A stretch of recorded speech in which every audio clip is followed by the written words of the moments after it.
Hello everybody, and welcome to the Overwatch All-Star Brawl number 5, presented by Star Esports. This is a Tier 3 Overwatch tournament dedicated to the players that are up and coming. Today, we have Ryan, I think your camera is messed up on my end. Against Kryix Esports. I'm Ryan, and today, joined by Tony. Tony, how are you today, Tony? How you doing?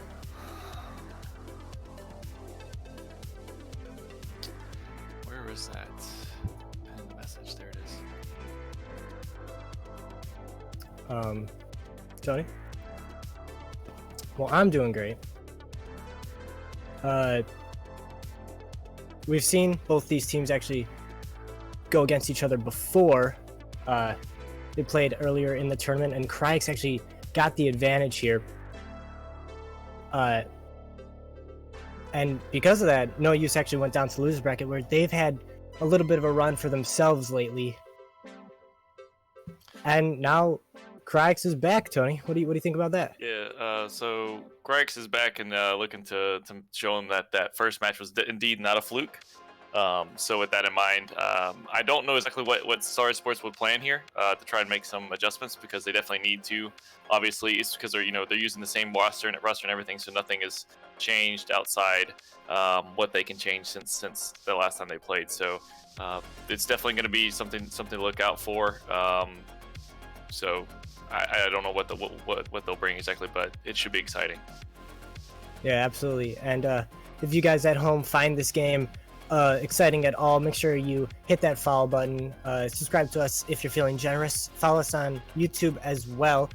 You can get all of our socials down below in the panels, and also join our Discord, !Discord in chat. Join that up. Get the chat going in the general chat. Talk about these games. And at the end of today's match, actually, we're gonna bring in the MVP, which you can also vote for down below. So make sure you get into that during the game. Whoever stands out the most for you. Tony, any of these players that you've been keeping track of? Anyone that you like? Well, I've actually played with Star Esports for a couple times, and every time Tea Time just pops off. I mean, he is a DPS player and plays a lot of McCree and Hanzo, so it is a role that can shine, but he is definitely a standout on this team.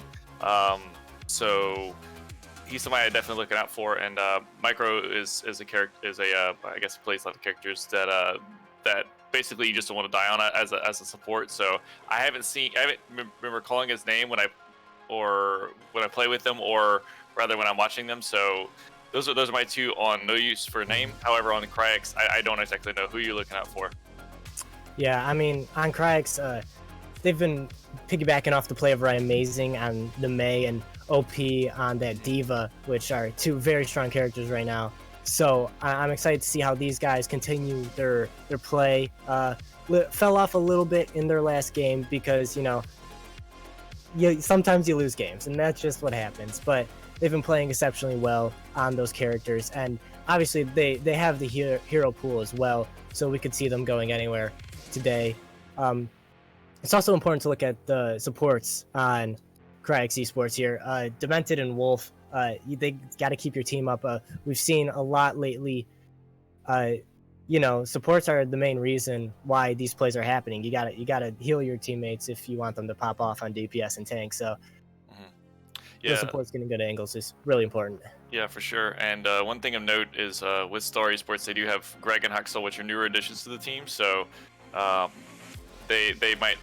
might come into play when it comes to the synergy, and maybe part of the reason as to why I think this time around, like every match you play, especially the losses, whenever you lose, you learn, right? That's basically the saying, and it's very true in Overwatch, especially because not only sometimes like when it's shooting games, like, oh, you might not have shot as well, but with Overwatch you have a lot of more nuance with the shields and the ability usages, so you can go back and see what they did, or even if you don't see, what they did, and if there's anything particular, then you can make those adjustments. So in addition to the synergies that they're building up with these newer players, that's why I think this should hopefully be a closer match than last time. Yeah, absolutely. I mean, once you play that team the first time, you get a grasp for what they're doing. So it's hard to beat a team twice, especially in the short amount of time that these two teams have had to adapt and everything. So it's going to be a closer game. No Use for a Name is going to be able to shut down the areas they got exposed last time, and Kryix maybe could actually run away with this if they know exactly what to do. But I mean, it all comes down to who executes better, who really game plan better for this game. It could be anyone. Yeah, these are two very strong teams. So to have this level of competition in the lower bracket is definitely strong. Because with No Use for a Name beating Shattered Dreams, who's definitely not any team to slouch against, and same with Castaways. Those are very, very, very strong tier 3 teams that are capable of upsetting most people in this bracket. So with that in mind, I'm interested to see what comps they come out with. Especially since they've already played together, or played each other rather, in this tournament earlier. You might see something different out of the gate, especially if you get Oasis with the Launchpad map. I can't remember the exact name, but Farah coming out immediately out of the gate. So something along those lines would not be super surprising. So we'll see. I mean, Oasis has a lot of room for variety. Basically, you could get 3 different comps on 3 different points depending on which one we're at. And I know these teams can really play anything. And again, it's did you practice well enough? Are you prepared for whatever you might have to play? Yeah, for sure. And this map is also good for Farah. So I'm not saying it's for sure. I would not be surprised if they didn't. But this could be something where you could throw the enemy team for a loop, especially if you can corral them into the dark area, and then Farah there's only like 3 areas that they. Like 3 different corridors they can come out of, so to speak. So if you can just get them in there to Farah's guaranteed value and can just tear through any team, assuming they're not playing something like Dive or anything like that. Yeah, I'm really excited to see, especially on Gardens, which is going to be our first map, what we're going to pull out from each teams. Before this match begins, again, MVP pool down below. It's going to be tough to find an MVP in the first round of Oasis in the entire match, but I mean, if you really feel like someone plays exceptionally well in one round, then go ahead and vote. And we're gonna get into the match.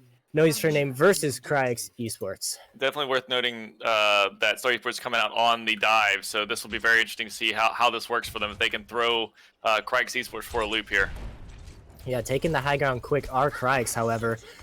Trying to just get a nice angle down. That McCree has been doing a lot of damage, but the dive comes in quick and a huge anti-nade. 3 members can't receive healing right now. Spike going a little low there on the Reinhardt, but Greg actually boops off Opie with that booster rocket, excuse me. And more kills are there to follow after that. Once your Diva's down, not much protection on the point. That Genji slashing and dashing all the way around. Asleep in the backline, but not going to... Actually, he does get D-time there at the end. Wow, but that was first cap goes to No Use. Very awkward fight. Like the booster with 3 seconds cooldown still allows OP to get knocked off. And then the nade from Micro somehow weaving its way from the low ground up to the high ground, past the Ryan shield. Again, no Diva Matrix to be found, and then just... somehow land. So huge win for them. So this is huge for Dive setting up early. Yeah. Okay, now a really good spot. We don't have Kryix going to the high ground here, just taking the point right away. The Winston and another anti-nade coming through. Spike is already down. The Boostio on the field right now, doing extra damage to this Brig. We have this is going to be a fight win for sure for Star Esports, and even though that Kryix made the swap to the Reaper, he's definitely not getting the value he wanted. Another huge anti-nade basically seals the deal here. I'm really looking to OP to just keep an eye on the Ana. That's one of your biggest roles. Ryan as well, but he can only do so much if he gets it behind you. So I think that's one thing OP needs to work on. So Micro here is definitely shining so far. Yeah, those anti-nades have been huge. As a Diva, you gotta be in those. It's pretty tough to start off a fight where you can't receive healing. Bomb in there quick. Spike goes down. Not much damage going on. He's gonna get healed up pretty quickly there. Blizzard comes out on top there. Haxel slowed down a little bit and frozen up there on the bottom. Oh, Jason gonna dive in up top. But Haxel's unfrozen now with the blade, and he gets one as Sun goes down as well from Tea Time. Blade in the middle of the point, just doing damage to Spike as he goes down as well. And No Use for a Name are looking really great here on Oasis Gardens. Yeah, they didn't need, at this point, they don't need the anti-nades for the win condition. So with these ults that they built up, and then that's another reason why Mei, back when Dive was so popular, she is not as strong, because you saw there, even though Haxel got frozen, he definitely had the opportunity to avoid it, but even though he did get frozen, he did not die from it because they have so much mobility. So definitely needed to see some for Kryix coming out of here. Yeah, Demented touches at the last second, and before Spike can get that shatter, he goes down to tea time. The Brig uses her ult as well, rally armor on the point, but still down their main tank as Micro goes low and dies. And now Sun with the 3K on point with the Reaper. The Death Blossom is huge, as the cap's going to be coming through finally for Kryix. All right, well, they did have to use a number of ults here. The only thing they got really to work with is the Diva ult. Mei ult is so far away. Surely Story Sports won't let them give them opportunity to build that up. And with Story Sports coming in with the Winston ultimate, surely he'll find plenty of room for his DPS to get in there and just take their pick of who they want to attack. And this should surely be the Story Sports win, unless something big can come out of Kryix Esports.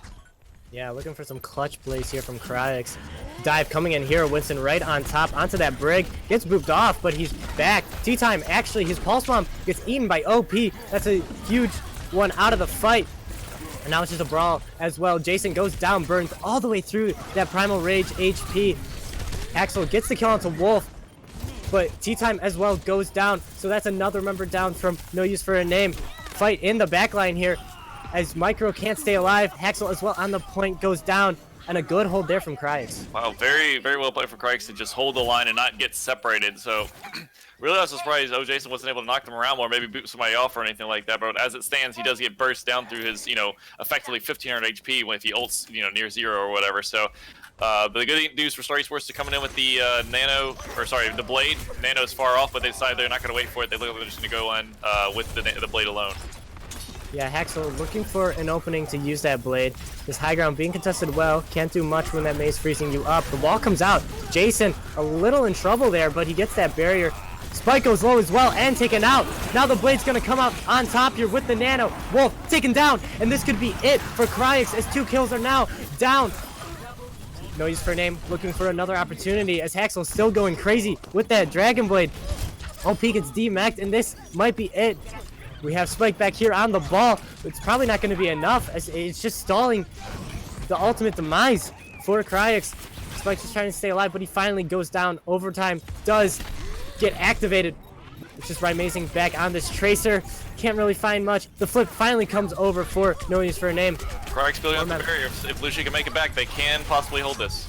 But Wolf already goes down. High Noon coming from up top for tea time, and he actually gets him. The beats here, but it might be a little too late as only 4 members remain. Hammer comes through, and that's another DMAC for OP. Greg also takes down Sun. Greg, 3 kills now to finish off the fight. 4. Very nice play from Story Sports. Yeah, Micro did a great job of farming his nano as early as he did, if we can remember, way back in the beginning of this fight, which was probably 35-40 seconds ago. So farming that up, and the Genji player for Story Sports did a great job of holding his Blade, letting the earlier ults take their impact, and then cleaning up the later part. And after that, once you clear out the point, you have a Ryan just free swinging, especially when they're coming in staggered. Like his shadows are gonna be guaranteed value. So even though the beat came in from Demented, it was still not gonna be enough because the shadow from Jason was just guaranteed value and guaranteed stagger kills. So great job for Story Sports to hold on, and they know their win conditions. That's clear from their dive play now. They know the win condition, whether it's the anti-nades, whether it's the Nano Blade, whether it's Jason going in with the Monkey ult. So well played for them in the first map. Yeah, absolutely. And they're going back to this dive here on City Center. A lot of high ground still here for them. Really, this map pool working out into their advantage. And of note is Kryix sticking with this Reaper. They feel like that's not the problem. They need to try something else. So they're going with the McCree over the Mei, which I think is a great choice against dive.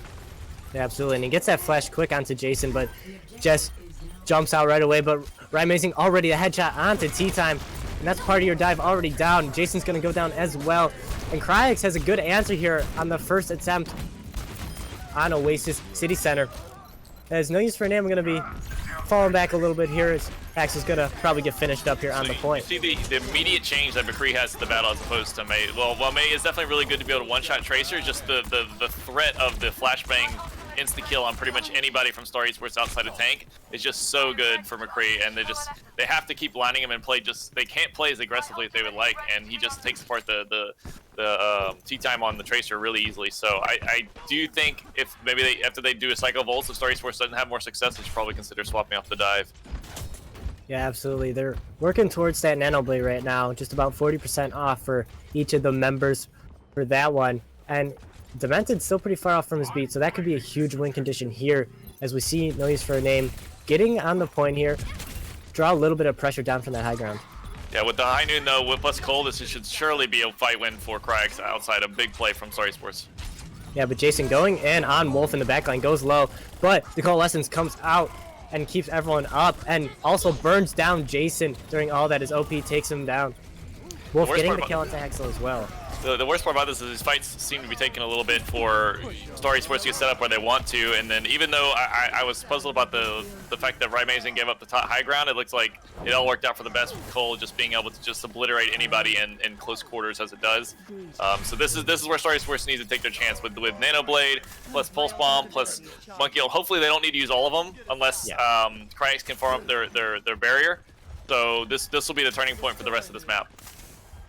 Yeah, looking for it here. Only 20% remain for No Use for a Name to get on this as the dive comes through yet again. Rymazing slept a little bit, and a Anti, comes out here, and that's Rymazing down already. So even without this Nano Blade, it looks like we're gonna have No Use for a Name taking the point back from as OP gets DMAC'd late into that fight as well.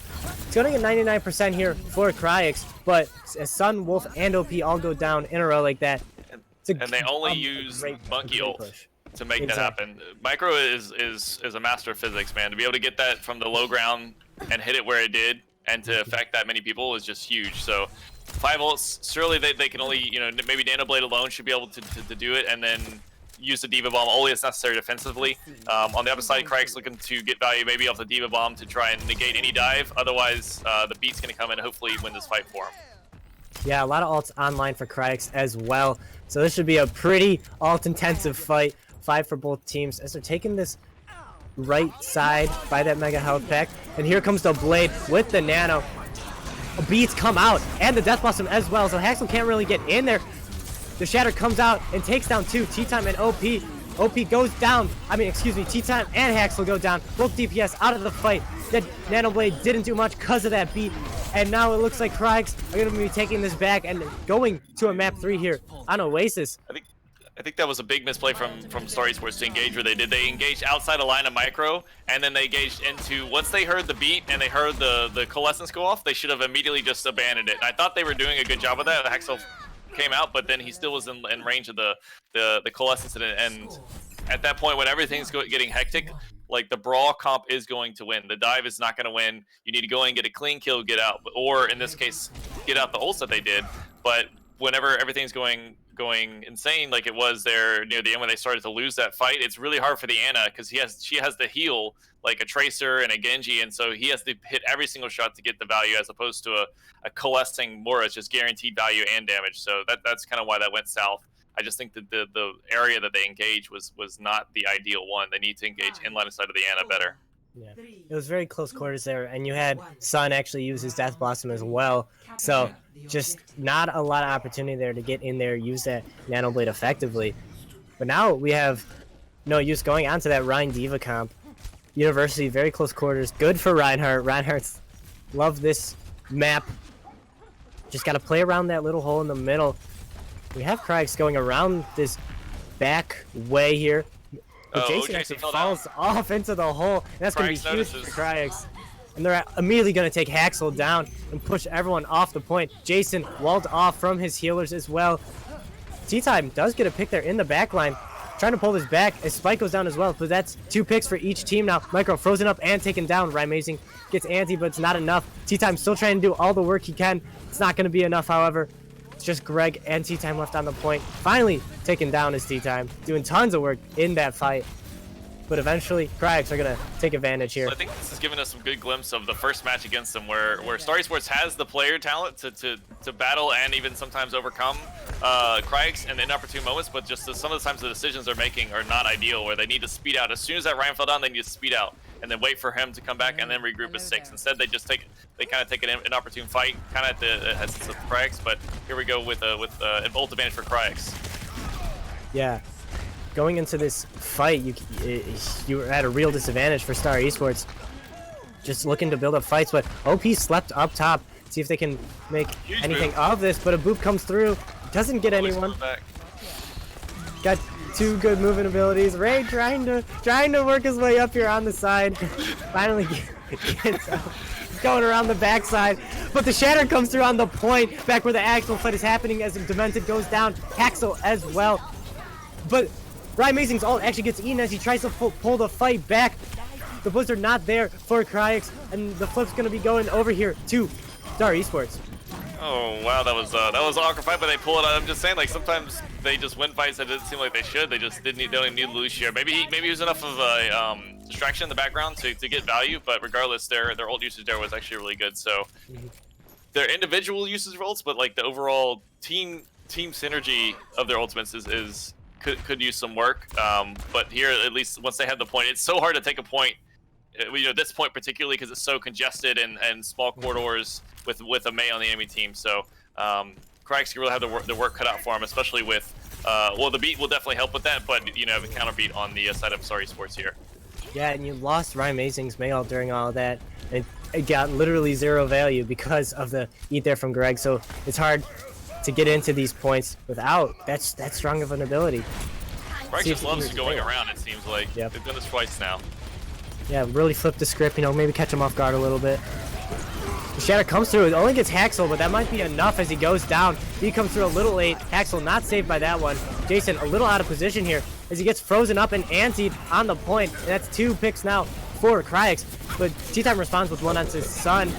Is it going to be enough, however? Greg uses his self-destruct. Can't get back in the mech, though. And with 60%, we're going to have Kryix pulling it back. They're getting a little antsy. Like when you're on the defense, like the time is on your side. Oh, it looks like they get some staggers here from Kryix. Very good job of being the aggressor here with the Mei wall. You can really segregate him and get a kill on Jason here pretty easily. Yeah, but watch it. Spike goes down as well. So a quick regroup here from No Use for Name might be beneficial. Ryan Mazing goes down as well, and it looks like No Use for Name are going to try to take this to their advantage, as it's really a 4v4 on point now. Both players coming back. The tank's trying to come in, but T-Time gets another kill onto Sun. The Nano Boost doing extra damage around the point. Jason back as well. Now looking closer to full strength here are both teams. Oh, Jason can't stay alive during that fight in that Ryan 1v1 as Demented takes him down.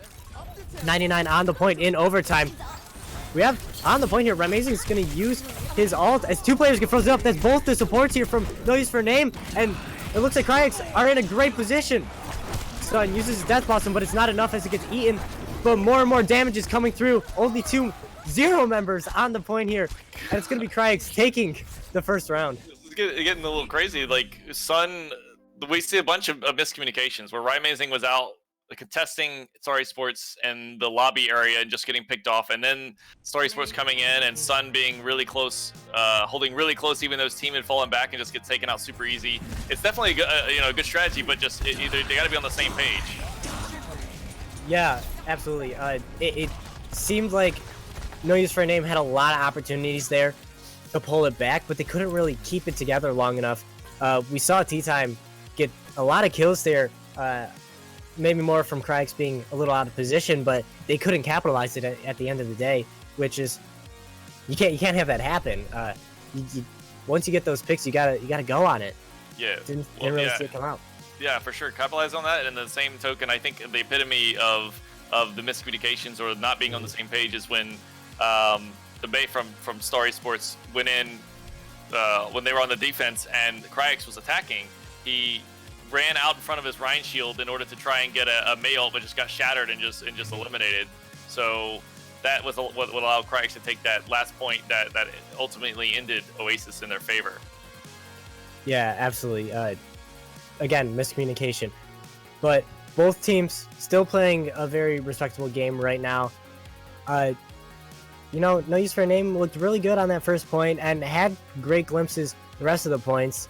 Kryix just coming out a little on top, and if you think any of these players could be MVP right now, which could be hard to figure out because it's just one map, but you can vote down below in our MVP panel, you know. Give someone love. You know, we'll bring him in here after, so maybe pick someone that you don't think would like it that much, you know. Just have some fun with it. Yeah. I think the team of Kryix is definitely, you know, so far doing really well overall, but I do like Micro's anti-nades just getting insane value.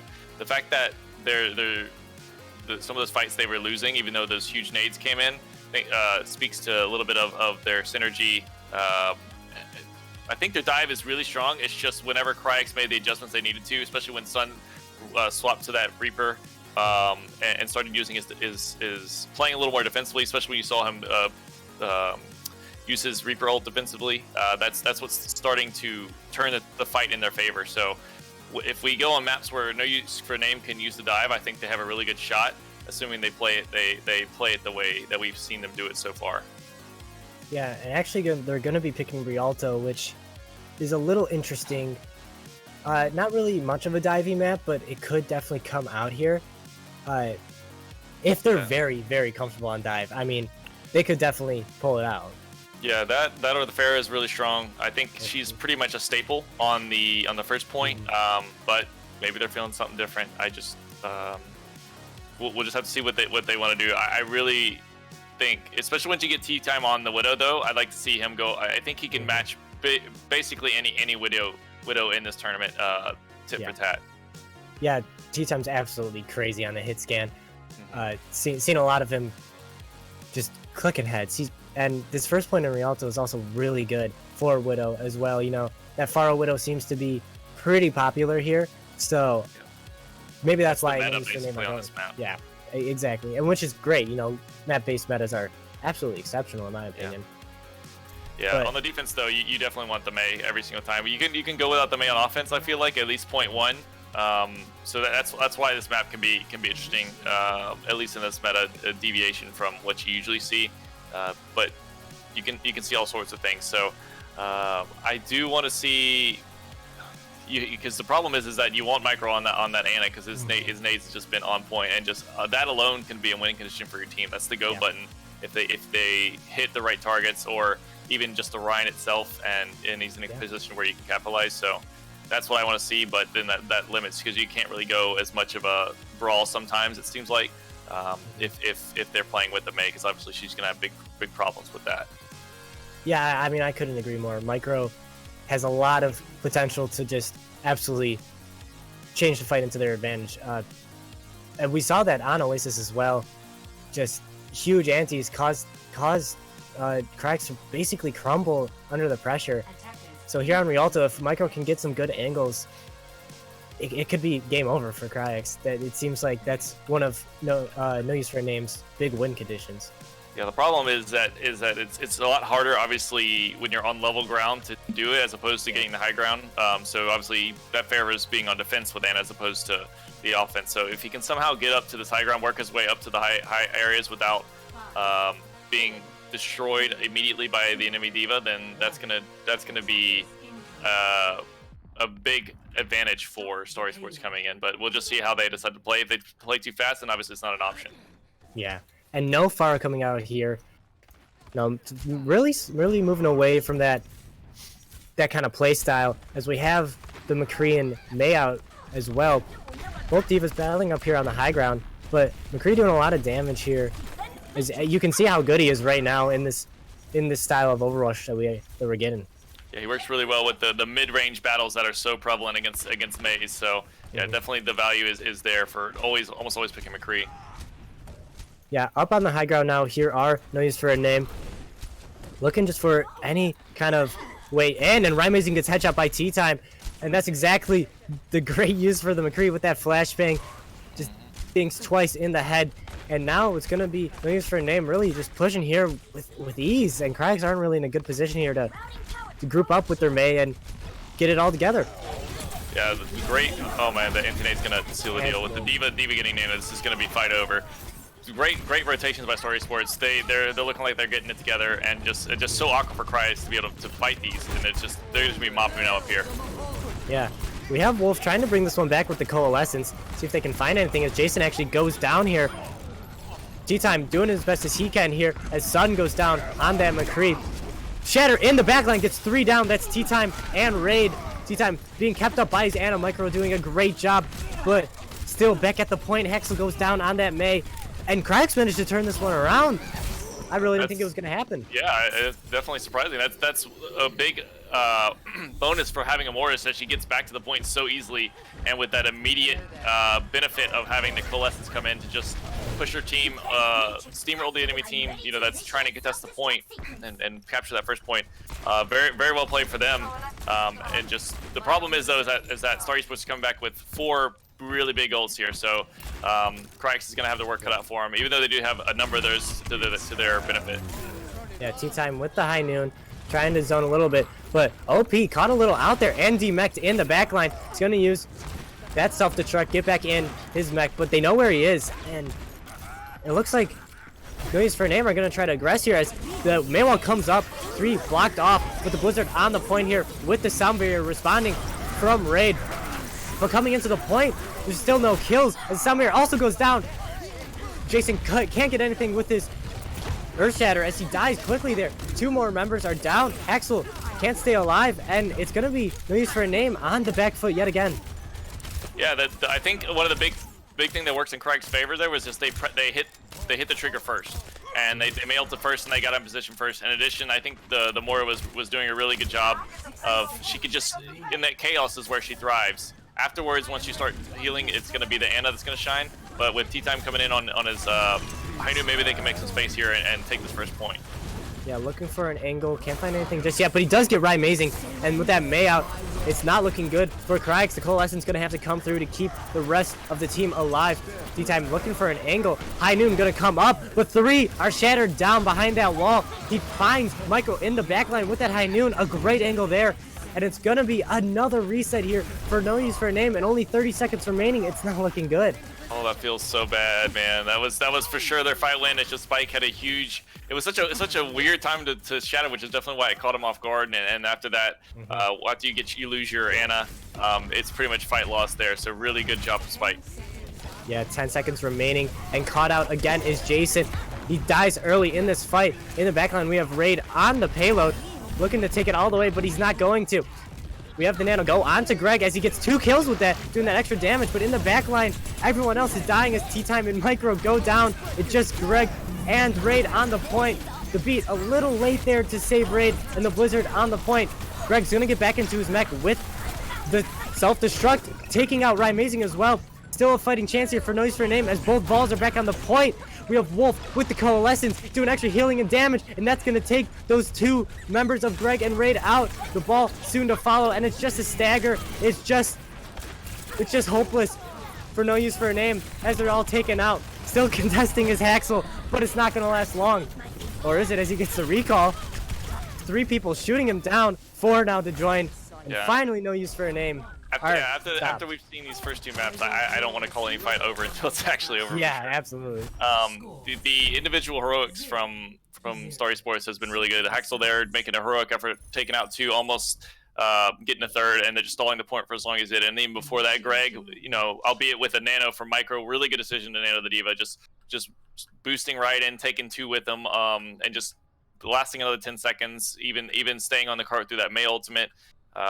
You see the strikes of brilliance that the individual play, you know, even though there's, you know, a little bit of team with the synergy of the nano onto the Diva, but it's just the overall rotations or something specific is going wrong with their team that's not allowing them to overcome even the first point here on Rialto.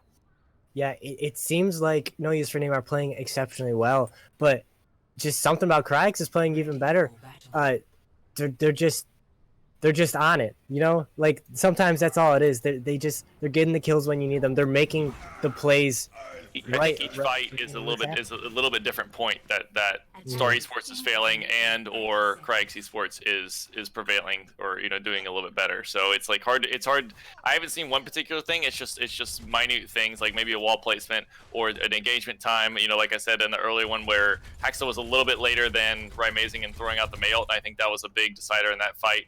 And I think a little bit of it is that Wolf is really getting a lot more value in some of these fights that the anti-nades aren't coming out. So when the anti-nades come out from Micro, like he's been getting, that's when she gets more value. And then the Nano obviously can be big, but the Cole is just as big. And then even though you don't have to hit any big plays, you still get more value, generally speaking. Yeah, absolutely. Those coalescents have been huge to keep everyone up. And we're going to have Star Esports actually backing around the second corner quick here. Just trying to get a fight that they want to take. This is going to be crucial. It's basically 1.5 fight territory to that last little golden box. Yeah, it's so close. It's just 1 fight win, and Kryix has it here. Yeah, both Jason and Haxel stunned up there. Gonna stay up, and an anti comes through here. Micro doing work yet again, but Jason goes down quick.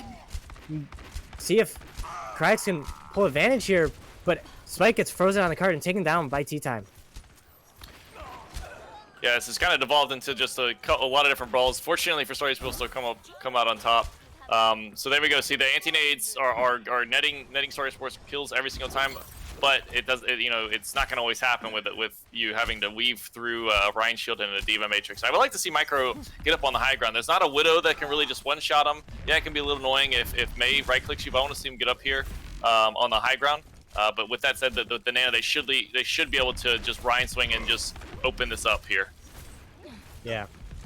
Going around this back way up to the high ground now are Kryix.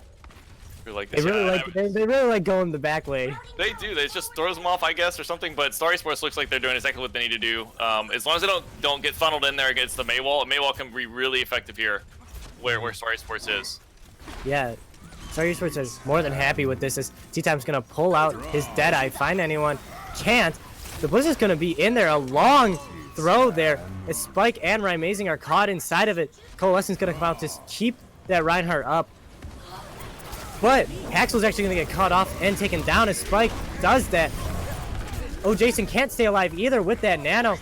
And it looks like it's gonna be Kryix pushing this cart close to the finish line as 3 members are still getting staggered out here. Yeah, he nailed it right on the head. Very long throw from Haxel, and definitely a little too early where his team couldn't follow up and then didn't get any kills, especially with the coalescence coming out from Wolf, which obviously is such a fast charging ultimate. So Star Esports coming in with some big ults so they can make this happen. Yeah, coming into the final fight here, 1:30 remaining. The beat comes out early here from Raid to try to take the advantage. Blizzard comes through, and 2 members are frozen up here. T-Time in the backline does get stunned, but it doesn't look like it's going to be enough as the Tracer gets headshot as well.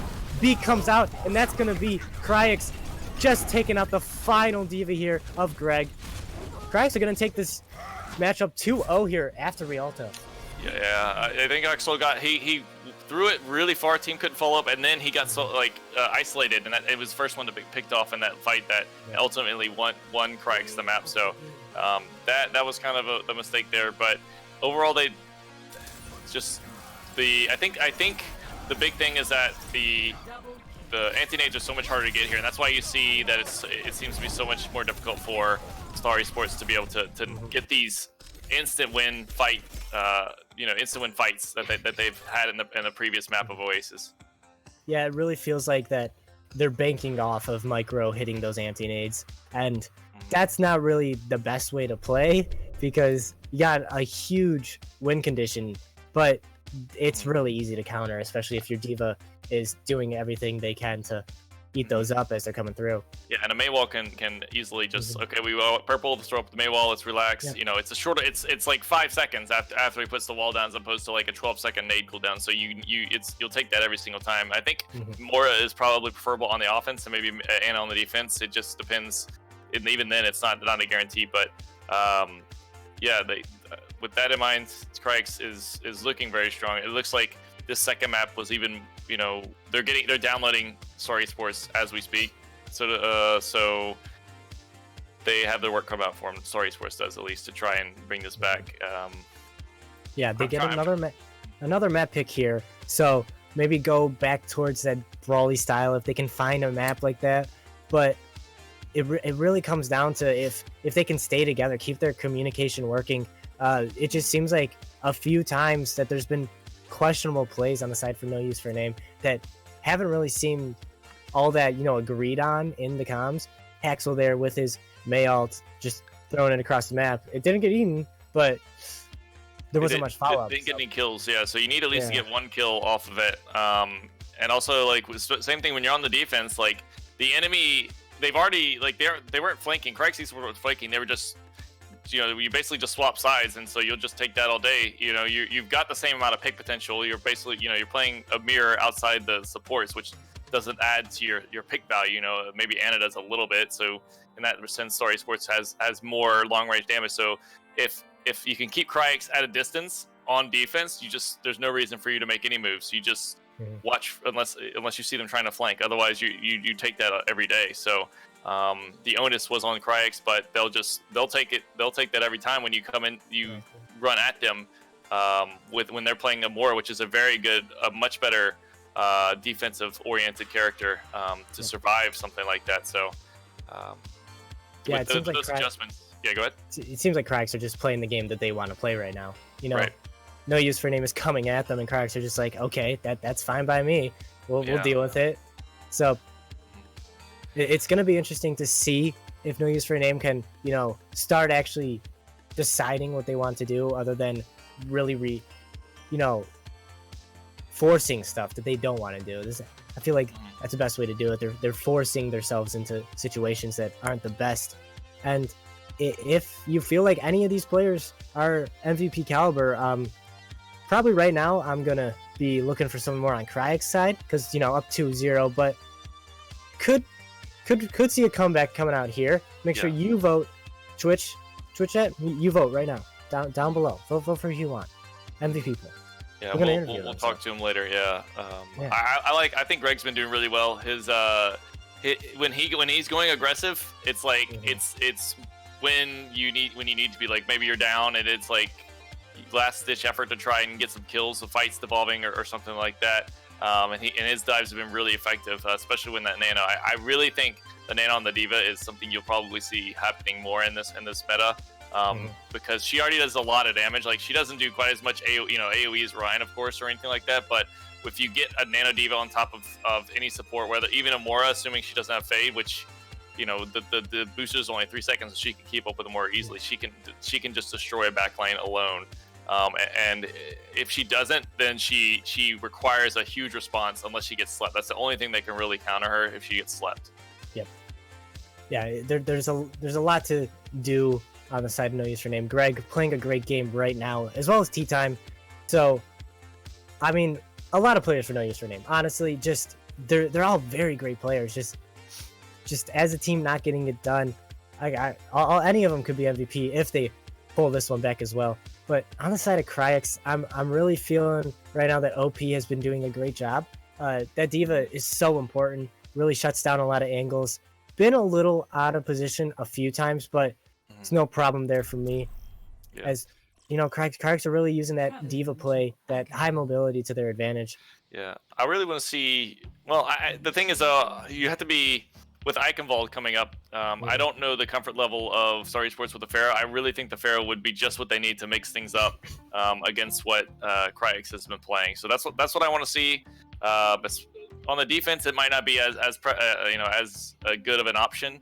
But when they play offense, that's what I want to see. As far as the defense is going, you know, you kind of feel like you're forced into May and then the McCree. I want to see them try and use the Mora against them, against Kryix. So yeah, I mean, we've talked about this Pharah 3 times now, all 3 maps, and we have yet to see it, which is a little disappointing. I think Pharah is fun to watch, but you know, maybe we'll get at this map. Who knows?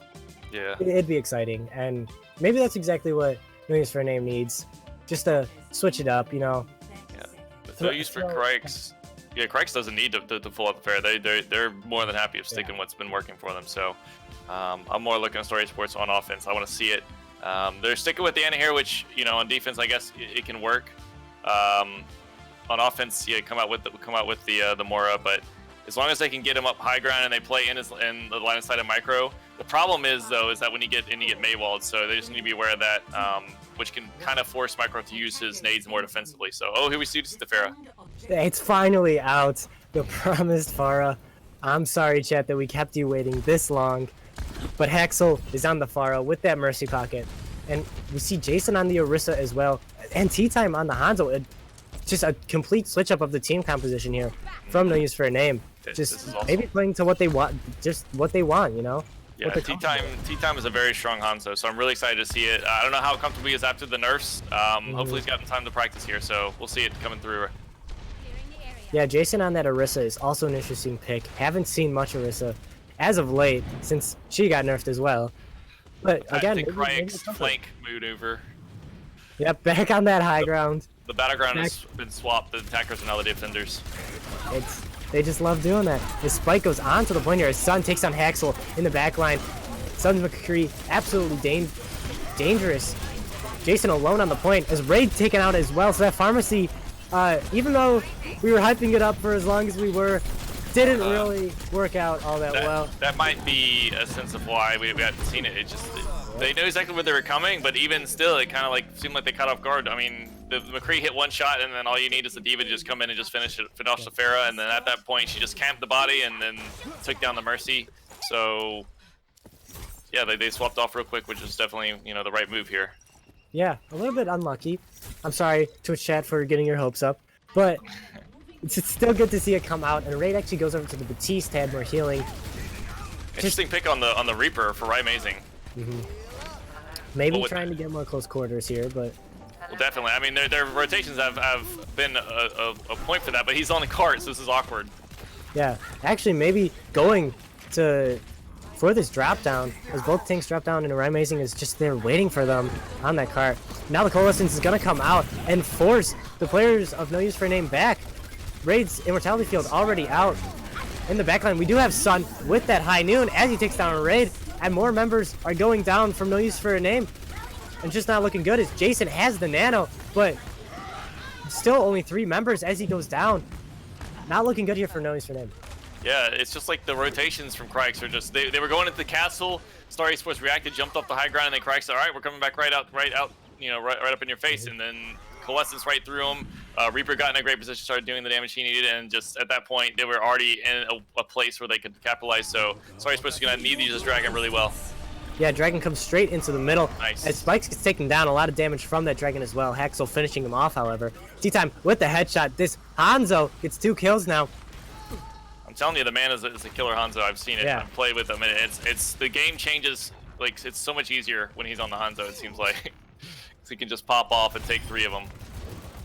Yeah, I mean, it's exactly what you need. You need Hanzo to hit those shots. He can do tons of damage if he's feeling it. T-Time, definitely a great one. One thing I want to note is that Raid is on BAP, the main support, and Micro has been swapped to Lucio because he was playing Ana, and now they just want to play BAP Lucio. So we'll see how Micro does on the Lucio here. Show Raid how it's done, right? Yeah, absolutely. You know, he took the reins, said, "I'm sick of these bad Lucio plays," even though Raid was doing an exceptional job. But you know, Sun taken out early, as we have Kryix going through this castle yet again. It's still down there, McCree. They're very careful. The Ryan has a shatter, and they're collapsing. Oh no, T-Time. Yeah, T-Time taken out. Immortality Field there, not in time. And more members are actually taken out after the first pick from No Use for a Name. Axel's going to be shattered on the card here with Jason. Not looking good for No Use for a Name. It's deja vu, man. Like the fight's in their favor, and time is on their side, and they just kind of get in a spot where they get collapsed on. Just being a little too antsy, I think, getting a little too close because this team from Kryix is so dangerous when they get up in your face. Yeah, gonna look for the recontest here now as that pick from Sung got taken out. On the left side here, we have the Reaper looking for his ult. He's gonna use it, take down the Immortality Field and Raid. But on the card now, still a brawl. It's anyone's game. High Noon doesn't do much here. The beat comes in here from Demented, and that's going to probably be enough here for Kryix to push it the final distance. Just a little bit of a stagger. I don't know if you saw that David just get flung out. Like, I saw OP just like look straight up in the sky like, what? Where's this guy going? Anyway, they do take the point, and Star Esports is scrambling. With 3 minutes left, this is a very strong time already. Hopefully they can make use of the BAP. But I would like to see them swap to something like a Mora. I think is really strong. Well, BAP could be good here, but Mora was very strong. Yeah, T-Time gonna throw his dragons in there, create some space. Mortality field out early here from Raid. Keeps everyone up, so not really much of a problem. The Shatter comes through, manages to get Greg, but Micro taken down as well. Must have been shattered. And now we're gonna need the window here out from Raid in the backline. And that's gonna take out 2 members. As after that shatter, we have no use for name actually managing to sustain here. I mean, it seems like they're the ones that get the picks and then die off, but once they flip the script. Yeah, nice window, getting a huge amount of value from Raid. T-Time using that as well, just being in the right position to just those Hanzo arrows through a barrier just gonna destroy pretty much any target. I do like the swap to the Junkrat for Kryix, but of course the problem is that when they go aggressive, he's not going to be guaranteed damage like you would expect from like a Reaper or a McCree, something like that. So that's going to play to the disadvantage when they try to play so aggressively. Yeah, we'll see what he can get done here. Going around the corner now, our Kryix. No fancy angle taken. Gonna have the bomb go out and get demented as the shatter went down as well. Jason pins Spike into the wall. T-Time with 2 headshots as well. And that's gonna be a huge fight win for no use for a name. Alright, definitely some signs of life out of Story Sports. Very good to see. The swap to the Reaper. This looks like it's playing to their strengths a lot more. I don't think their Mei is as strong as Kryix, and I think this is what we want to see out of them. They somehow let OP go get out and get mech, so that's interesting. But regardless, off there, but you know. Yeah, it's all good. It takes some time. The Coalescence coming in for Kryix is gonna be very strong. The bomb from OP is gonna be also very crucial. But if the T-Time can get a huge dragon, regardless, that'll be completely negated. Yeah, here comes the quick Coalescence out from Wolf. Dragon gonna split up Kryix in half here. B coming out early as well from the side of no use for a name. Raid's Immortality Field taken down, and the bomb's gonna come out with that opportunity. Doesn't find anyone, but still no use for a name on the back foot. In the backline now, Amazing drops from the high ground with his Death Blossom and gets 2. 3 now. Micro finished off late there, and the cart's rolling in the final meters here for Kryix. Oh, Greg's caught in the backline as well. I don't know if he's gonna get out. Might get demeched. He does. But now, back on the point, the tire's coming out. Micro finds Sun in the backline. He's gonna take him out. But actually, 2 get taken out because of that. On the point, Haxel's gonna use his Death Blossom, but it's not gonna work. As it's gonna be no use for a name. With 38 seconds to go, that's huge. Yeah, shout out to OP. Take it. Yeah, for shout out to OP for that bomb. It didn't get anybody. It was a great zoning ultimate though, with Story Sports using Beat and Dragon. And it looks like the fight was turning in their favor very strongly. They're pushing in, and then he throws that bomb up, and then Story Sports has a scatter. And from that point, they rush it and use some of their ults and win that fight. Definitely a huge play from OP there. Yeah, and also Sun's Junkrat managed to work out in the end there. We saw that tire come out and get both Haxel and Micro, who were being a little cheeky, trying to take him out from the back while he was doing that tire, and they both got taken down. So unlucky there for no use for a name. As Kryix, respectable time. You know, Iconmode is a pretty tough map to finish sometimes. So 38 seconds isn't bad. It's true, yeah. But they come into third point with over 3 minutes left, so I think that's true. Yeah, this is why I'm really happy to see Story Sports stay with the same comp that they were playing, or variation. I think the Reaper and Hanzo are T-Time and Haxel are better on those characters than they are on the Mei McCree. Yeah. At least they work better together. I don't know individually, but I know T-Time is a great Hanzo. So I'm interested to see if they stick with the Ana. I do think Mora probably Mora, or even you can even go with the Brig. If you get close enough to trying to get the value that you want up close, but do decide to go with the BAP. I'm interested to say, I guess Raid's really comfortable in the BAP, and that's not a fluke. Like, they kind of locked in with the picks they had before. Yeah, it looks like they're comfortable on it, and they're going to be rolling it out here to attack first. They're no use for a name. Really want to get a quick cap here. They really want to push their advantage. They want to take a lot of time. Hopefully end with a higher time bake. Quick Immortality Field out as well as Ray gets booped off. I mean, Immortality's not gonna save you from that one, but on the back foot, no use for a name. Can't find anything great. Axel's still fighting in that front line. He's taken out. Can't finish off Spike. They're going a little too. They're splitting, which is what you need to do with the Hanzo. But that means that when Kryix speeds into you like they did, Kryix just playing that very perfectly, just using the wall and just just running up onto Star Esports and just taking them out. So you need to give your Hanzo a little bit of time, unfortunately. That's kind of the downside of Hanzo. You know, if he doesn't get any picks, he needs some time to get them. And then he can build up that ult really quickly. But Star Esports needs to take their time and keep distance. Yeah, absolutely. As they go around this big tower in the first point, looking for an angle. Ult's coming out, trying to get anyone that they can, not finding much around the backline. T-Time looking for an angle. OP's gonna be up on him with that Diva and that Lucio, but Coalescence comes out to force Jason back, and T-Time's Dragon actually gets eaten as well. That's a huge play there from OP. Takes out a lot of damage. Sun still gets headshot from T-Time. This man is a menace on the Hanzo, as you said. Absolutely crazy. Star Esports coming in with the window, but it doesn't look like they'll need it at this point. They're just picking them apart, which is the time they need. That's what I'm saying. They take enough time, eventually you get picks. Yeah, absolutely. It's gonna see Amazing gonna use his Blizzard, create more of a zone, maybe trying to get his team back as fast as they can, stall it out. But Hackle's gonna take down Amazing as I say that. And still, it seems like it's in No Use for a Name's favor. Jason takes down Sun, can't get the high noon off. T-Time with the Storm Arrow, finished off Spike as well. And No Use for a Name are going to be capping first point here. All right, yeah, very well played there. They're playing this ballot as well as you could ever ask. They're coming out with 6 ults, excuse me. They're just taking their time. Let the Hanzo do his work, wearing the team down. Eventually, OP is forced into jumping on him, which he had to.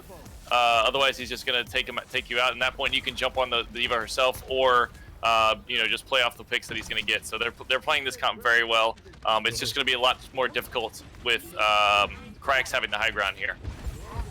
Yeah, T-Time absolutely crazy right now, just forcing Kryix just in terrible positions, especially when you don't have to use a single ult to take first point. Just playing perfectly. But in the backline now, Wolf comes out as Dragons and that damage amplifier, the bongo, comes out from Jason, gets taken down, but 2 are already down on both sides now. It's a pretty even fight. Greg going low as well, trying to just get out of here. Raid headshot there by OP. Still kind of a mess of a fight as reinforcements are coming back. T-Time taken out late here, so it does look like it's going to be Kryix taking the fight. You said exactly right. It's definitely turned into a mess of a fight, which is where the more Reaper McCree will actually outperform the comp from Star Esports. So Spike just jumping right in, getting in the middle of the fray. They're gonna lose a few people, that's fine, as long as they get the picks from turn, and then they're gonna start overturning this. So as long as they can hold this point right here, this choke, they're gonna very good point for a second point hold. Yeah, Jason over to the Reinhardt now, off of that Orisa. Maybe it seems like he just likes it for that first point. Gonna have Haxel on this high ground, looking for something to do here. That amplification matrix, comes out, but Amazing gets found out on that left side, and that's 2 picks now for No Use for a Name, as they're gonna look to keep rolling around this corner. Dragon's gonna come out late, just, you know, guarantee the point win here as OP gets demeched. Haxel taken out during that fight, so could see Kryix use that to their advantage, but yeah, well, maybe a little bit. Maybe shout out back to Oasis with Kryix being a little different page, where Mason was a little bit too close. You can't do that against McCree. He's gonna find you. He's gonna destroy you with the flashbang. However, Kryix coming out with a Shatter and a Reaper ult and 2 other ults for the support, so they should be able to take this pretty eventually here. Yeah, a lot of ultimates online. In the backline, Haxel gets taken down as well. That Diva just pounced on him. 3-second boosters, 2 kills now for OP, and with no ults used, gonna be Kryix holding strong. T-Time trying to do his best, not gonna find much, however. Actually finds 2, which is more than much, as I was saying. That he headshots Demented. This guy is absolutely insane. Yeah, they're kills of no consequence, but still, you know, that goes to show you a skill level. But Greg, earlier he was doing a really good job of assisting Haxel when he's getting dove. He just needs to keep an eye on that the enemy Diva, because he's gonna be the enemy Diva is looking to dive his DPS, so he needs to be ready for that. He needs to be playing a little bit further back, giving less support to his Ryan, more to his DPS whenever that DPS comes in. Yeah, 6 ultimates online for the side of Kryix. That hammer actually not going to do much. So only 5 now, but still a great advantage here as Amazing comes in with the Death Blossom, gets eaten up there by Greg a lot. The Spike gets hammered, but can't get taken out as OP finishes him off. Greg with the bomb takes down Wolf. Another scrappy fight coming in here between these 2 teams as Ray takes down Demented. So that's another healer down on the side of Kryix. Amazing in the back line, trying to finish some kills. Axel takes him down. Now No Use for a Name are going to be trying to go in fast here, as fast as they can, up onto this bridge. Only 40 seconds remain. They really need a quick cap here. Dragons come out, split the team of Kryix in half.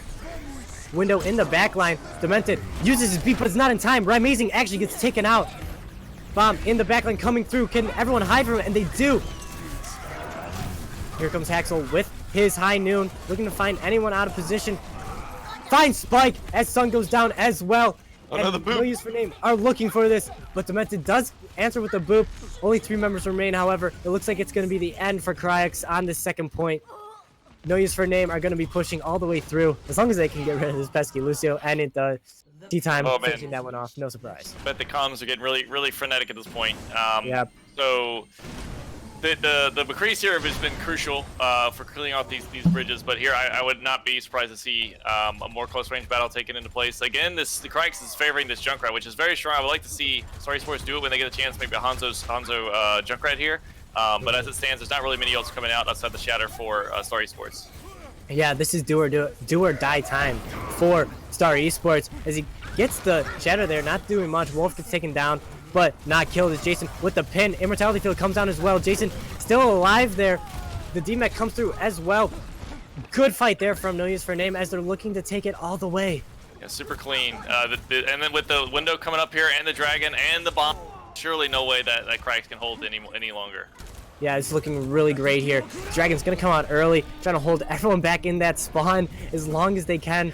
Sun only 30%. The Shatter comes through. Micro taken down, but it's not enough as Spike goes down as well. Wolf with the Coalescence, trying to keep his team up, but the D-Mech still comes through. The window in the backline, Ray doing tons of damage and healing. Bomb comes through to take everyone off of the point. Gets OP. He can't remech. Ball out late here as well from Spike. Trying to force overtime, trying to just get as much time as they can off the clock. High Noon comes out late. Spike doesn't get shattered there somehow by Jason, but they are going to cap here exactly as overtime gets activated. Yeah, very nice. And my questioning earlier of Raid playing Baptiste was answered completely. He's doing a really great job. His immortality fields, especially on that last point, I saw him save his Ryan more than once. Just knowing how to use that character, and it's very nice to see, because you know, generally speaking, the main supports aren't playing characters that require aim dependent. So when you can find where they play Bap as well as he can, it's very nice. Of course, Micro being able to play Lucio is obviously a nice thing, because he can change the Ana if they decide that's the play, or Brig, or whatever they want.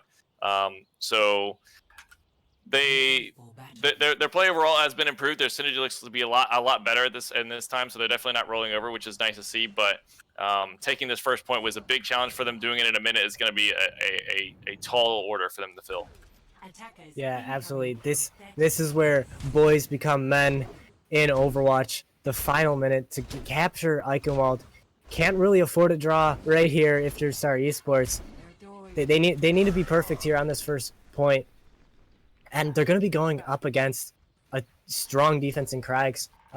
They play that Mei incredibly well. It's going to be hard to get through. Yeah, I like the sticking to the stories for sticking to the Bap, because he can just jump over the Mei walls. And on the counterpoint, I do like Ryan Amazing play in the Mei. His Mei has been really good, and just a thorn in the side of Star Esports. Yeah, absolutely. They're going to be going fast here, trying to maybe get 2 fights, as Jason is actually on the Reinhardt. Switching over from the Orisa, which he was playing most of the time. Sun in the back line on that Reaper. Can't find anything. Just a little bit of a tickle in the back. Staggered out a little bit here now is the fight. Back and forth. Not much going on. Wall comes up. Just looking for the perfect opportunity. And T-Time gets taken out. That's the opportunity they needed. The Fire Strike came through and took him down to half health. OP finished that one off.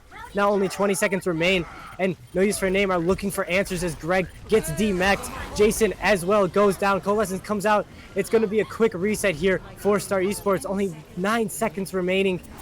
It's going to be up to T-Time to touch here with the Tracer. It's not looking good. It looks like it's going to be a great hold here. A headshot from Ryan Amazing onto T-Time, and that's going to force an awful position here for No Use for a Name.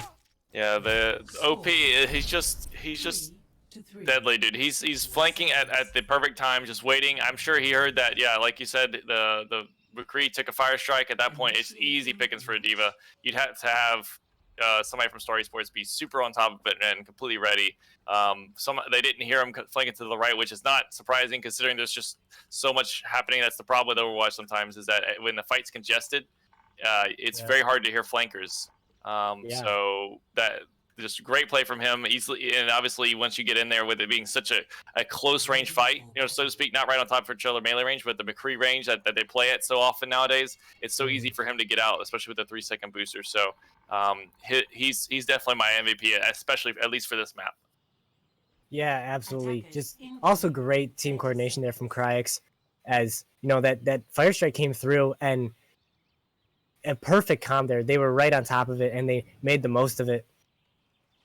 And you're gonna be looking to see what can No Use for a Name even do at this point. How can they scavenge what they have left?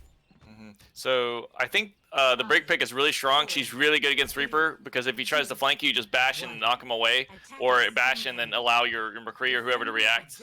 Because that first half second is when he gets the most value. So they just need to make sure that these walls don't end them, which is what possibly could happen here.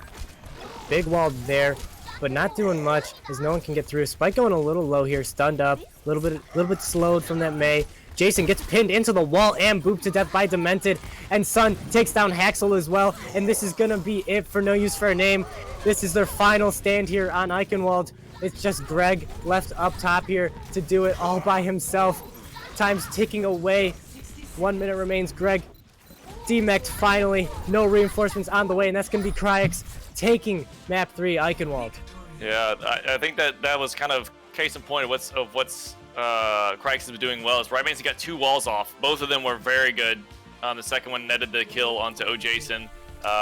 The Brig from Story Sports, Micro's playing it, was not able to get around it fast enough. So the Mei play, I think, was just another big part. The Mei and the D.Va were what really stand out to me the most for Kryix Esports. And if any of those players are your MVP, make sure you vote right now down below in the panel. I mean, I personally think that D.Va or Mei could take it. I mean, all of Kryix playing an exceptional game right now.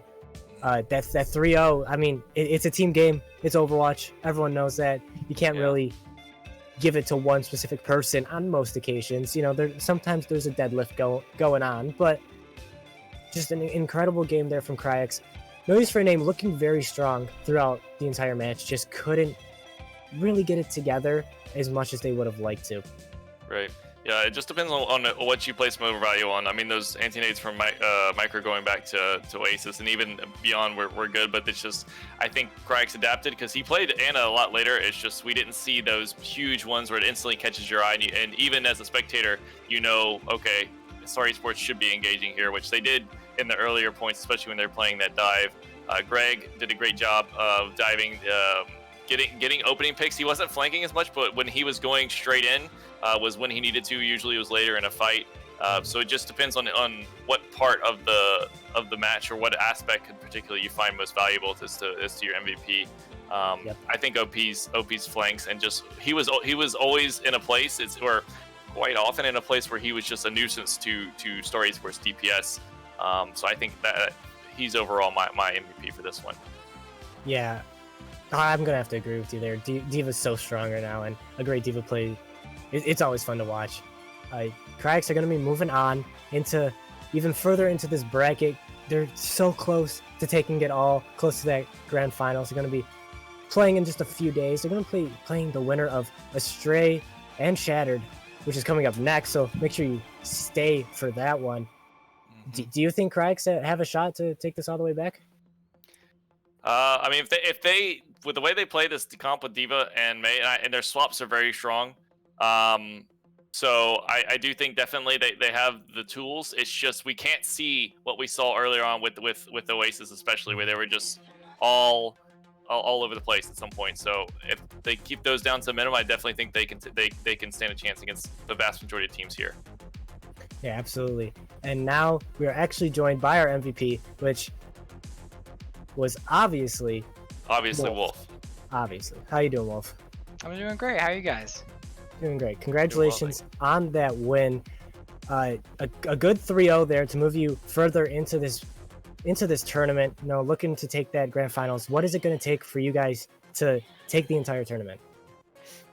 Well, we need to refine a lot, honestly.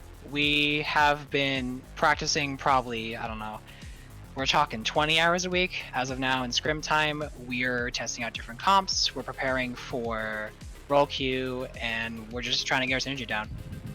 So you said practicing different comps. So we saw you guys basically stick to a variation of the, you know, you guys ran May a lot. What other, like, you don't have to tell us, I guess, but Yeah. What makes you strong in this comp, I guess, would be the best if you can't answer the other question. With this comp, we have a lot of players who were very, very dominant, you know, back in GOATS meta. So a lot of our playstyles are very aggressive, very loud, very dominant, very like single target focus. And I think that allows us to play really well with the Mei brawl, because our Mei will wall someone and then everybody will be echoing that target. Yeah, we saw a lot come, like a big thing come out was the anti-nades from No Use for a Name. That was Micro throwing them, but you decided to play the Moira for majority of the match. Well, what was the big, you know, decision on that one? Because the Moira and Ana have such different playstyles. Mm-hmm. So, like I said before, we're very aggressive. We like to be aggro in your face all the time. Initially, we were thinking that with Ana, we could be aggressive, force cooldowns, and get antis, but the problem was that we realized they were a very dive-heavy team, especially that first map on Oasis. So we were thinking that playing Moira allows us to deny the Genji punish, or Winston punish, or Diva, and we're able to maintain a healthy health pool across the board while engaging with the front line.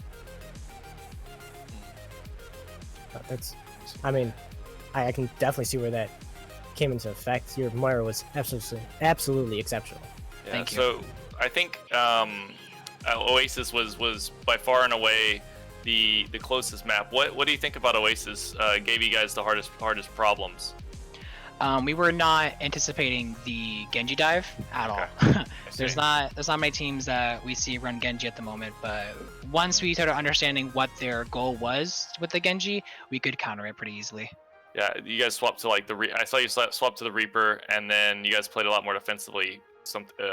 In addition to, I'm sure, a couple other minute things. So that was probably what you would say would be some of the changes, or there's some other ones. We really play the Reaper to help punish Winston and Diva when they waste cooldowns. And instead of running the Mei, which is more constant CC, we run the Kree with the Reaper to help, again, you know, punish if they waste cooldowns, and have that long range poke to keep them from, you know, trying to slowly collapse on us. Yeah, that makes a lot of sense, honestly. So congrats on the win. Would you like to shout anyone from your team out or anything like that? Well, firstly, I have to shout out Kongman21. Very, very inspirational person. He helps us get through a lot. I want to shout out my team for being by my side at all times, helping me pursue my dreams, and just being there for us. And lastly, I want to shout out our management team. They get our scrims together, they make schedules for us, they help us whenever they can, they do their parts. All right, So well, wholesome. yeah, absolutely great. It seems like a great team environment for you guys there. Congrats on the win. I look forward to seeing you continue on in this tournament. Hopefully, you know, take some more dubs as you go on. Great place today. Thanks for joining us. Yeah, no problem. Thank you for having me. Yeah, congrats, man. So that was Wolf. A great interview there. A lot of insight, you know, that first map Oasis. We could definitely now understand a little bit more what their mindset was going through there. And a great match altogether. Yeah, their adjustments were great. Yeah, so hope you guys enjoyed it. That's going to be it for this match. Anything else you want to say, Ryan? Yeah, no, just stick around. We got another great match coming up as well. And if you missed that one, you can watch it back on YouTube, Star Esports on YouTube as well. Subscribe there. Follow us here on Twitch. Subscribe if you feel like it. You know, and join our Discord as well. ! Discord in chat. It's great to see new members in there. I mean, look forward to seeing you next match. I won't be there, but, you know, it's going to be exciting. I can guarantee that one. I'll be there, so look forward to that. Well, see you guys later. I was Ryan. You can follow me at RyanOW on Twitter if you again feel like it. I've been Tony.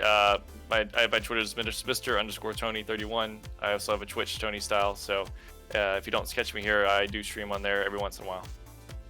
Yeah. Well, thank you for joining us, and we'll see you in a little bit.